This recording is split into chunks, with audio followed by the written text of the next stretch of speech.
So you're telling me York managed to sink ships, turn off the cameras, disable the security system, capture agents, turn a stone, turn back to Flash, and command a Seraphim? There's no way she's working by herself, right?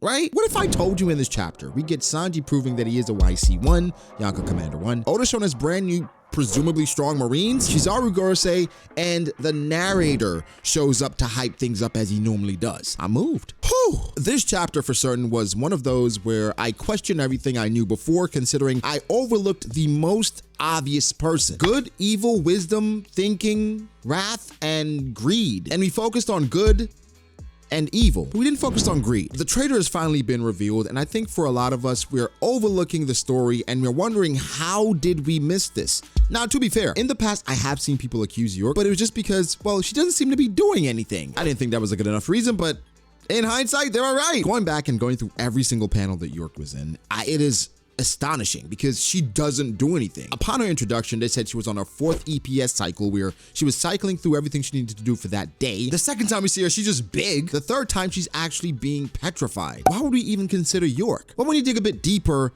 York makes the most sense, considering the aspect of greed and gluttony. York was doing everything the Vegapunks could not in regards to eating, sleeping, and whatever else pleasures she decided to indulge in. But she was doing it because the others did not have time. Think about for York as well, and uploading her thoughts into the system. Was it absolutely necessary? She's just going to the bathroom and coming back. She's just sleeping all the time. Do we actually need her thoughts, her memories, her experiences? So she could write off her not uploading because she's not really adding anything. It is the perfect cover. But it also makes sense considering, well, if she's doing all of these pleasurable things, she's sleeping, she's eating, imagine being a celestial dragon. Vegapunk did say, hey, you went to Mary Joa before, you understand how they live and you want to become one of them? She said yes. Yes, matter of fact, I do. And I can see it. The Celestial Dragons, they are the epitome of greed. They have everything plus and then some. I can see why she would be intrigued in the prospect of becoming a Celestial Dragon. Now, the world government, from what we know, they have not been the most trustworthy. And Rob Lucci did say himself the goal was to destroy every single Vegapunk. It did not say to exclude York, but there's no way York could have completed this by herself. She has to have an accomplice, or there's a possible third party that we don't know about yet that's been walking around Egghead. There's just no way all this was completed by herself. So there's somebody else that has to be apprehended that we still don't know about. It's coming. The major thing that Oda wants you to focus on is, of course, York being the traitor, because that's what we've been building up to. But I think there's some underlying things that's just as important, if not more so, stated by Mr. Narrator. I saw people saying they feel bad for Vegapunk because a lot of things are backfiring, and he seems to be just a good guy. I don't think he's a bad guy, but most of this falls on him because, like I've mentioned before, he doesn't care about adverse effects, and this is just one of them. You basically created the perfect character, the perfect person that would want to be a celestial dragon. And if anything, based on your character and your personality and how much you chase after knowledge, greed is probably one of your strongest aspects. You feel like you are entitled to knowledge, to progression.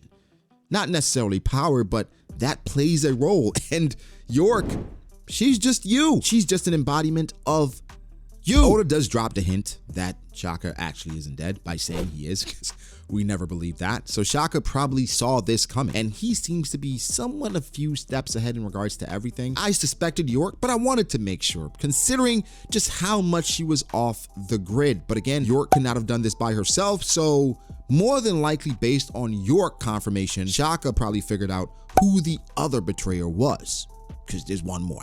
I feel it. Like I stated before, Vegapunk is not a bad guy, but he was actively betraying the world government because, okay, he said himself, I did not plan to betray them. Sure, but then why, when they investigated, they did not find any information or any knowledge of you investigating the ancient kingdom or the ancient history? If you were not planning on actively betraying them, then they would find it, you'd be like, well, I'm just trying to find knowledge. You understood what you were doing was quote unquote bad in their eyes, but you hid it. So yeah, you weren't planning on betraying them, but you knew you were actively doing things they would not approve of. I know for York, this looks terrible. And you're like, why would you betray Vegapunk? Why would you betray you? Out of all the punks, York probably has it the worst. Her entire existence is dedicated to eating, sleeping, and taking shits for her others. I don't have any purpose of my own. Like, so pretty much I exist for everyone else. I can see why someone would have a problem with that. A major part of this chapter, like I mentioned, the underlying things going on with Mr. Narrator, basically hyping up what's about to happen because this is the second day of the major Egghead event. I'm scared for the outcome because it's saying the outcome shocked the world, because considering the force that's headed towards Egghead, this is a greater force than they sent towards O'Hara, meaning they view it as a greater threat, as explained in the chapter. They're stronger, they have more knowledge, it's just a bit more dangerous. The Straw Hats are going to overcome it. And how they do this is going to shock the world. What could possibly shock the world? The only thing that's on the level of shocking the world that we haven't done before, people are saying an admiral being defeated. I don't think that would shock the world as much, considering the Navy, they have been taking L after L after L. And the Yonko's on the island, so would it be that crazy if an admiral got defeated by a Yonko?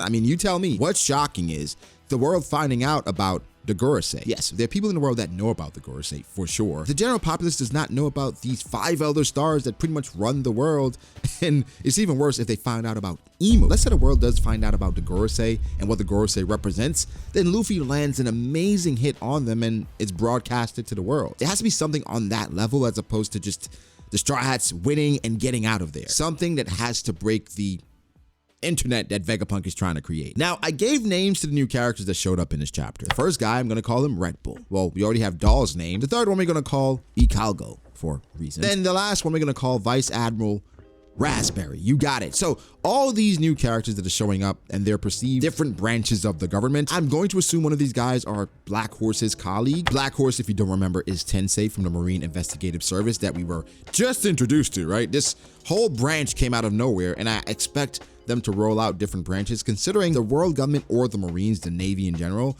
they look vulnerable. And so personally, I think they need a W, but would it make sense for the Straw Hats to lose here? That would also shock the world. If Monkey D. Luffy and the Straw Hats just got obliterated, and then Monkey D. Luffy was actually captured, are you saying there could be an Impo Down arc part 2?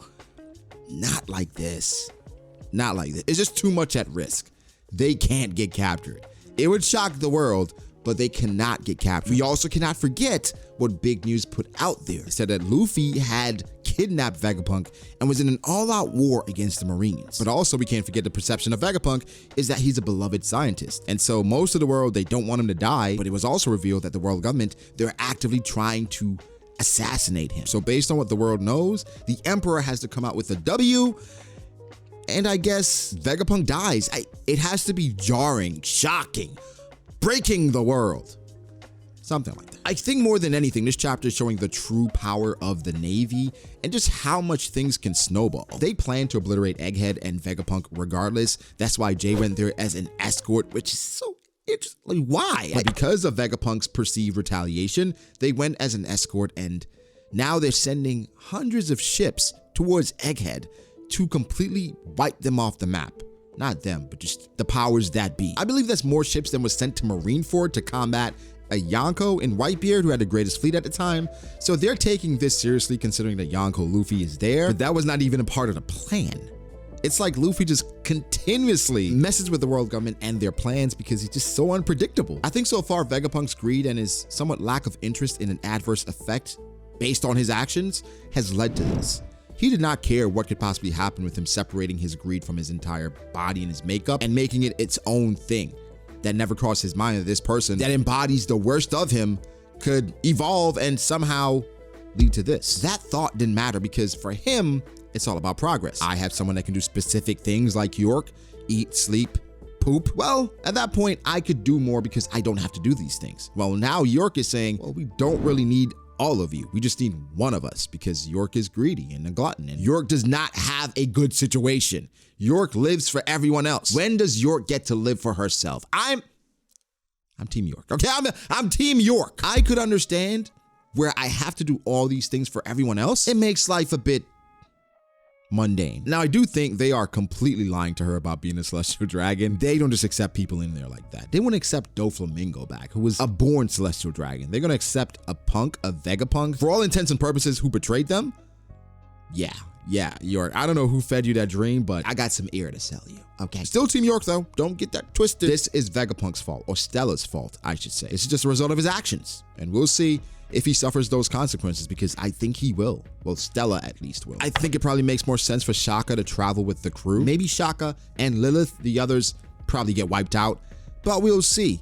Guys, you're probably asking why I didn't comment on the Seraphim and Sanji's stuff. It's coming, okay? Sanji's my boy. That was an amazing feat that he did. We have 2 of the strongest on the crew struggling against 1 Seraphim. Then we have Sanji just, nothing happened. Guys, give me your thoughts. How do you feel about it? Egghead is certainly heating up because there's a lot of things happening and converging at one point. And so when those things happen in One Piece, things tend to get explosive. And now we're at a place in the story where no matter where Oda goes, it's going to be interesting. And I think next week we're in for a treat.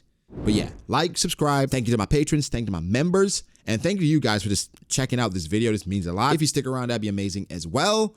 And we'll catch you guys in the next one. Yeah.